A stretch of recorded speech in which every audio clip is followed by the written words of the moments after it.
Whenever I pick up anything to buy, I always turn it over. The first thing I look at is where it's made. And I do that because I want to support American manufacturing. I want to support the workers here in this factory, and I think that's just one way that we can all do that.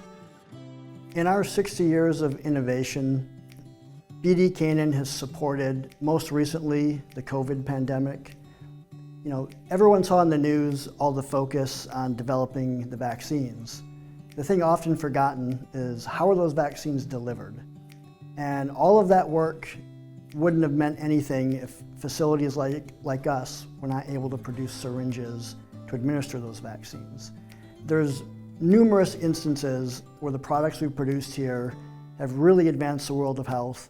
If we look back to polio, if we look back to the swine flu virus, all of those things, we saw a big uptick in demand, and we were able to respond and advance the world of health.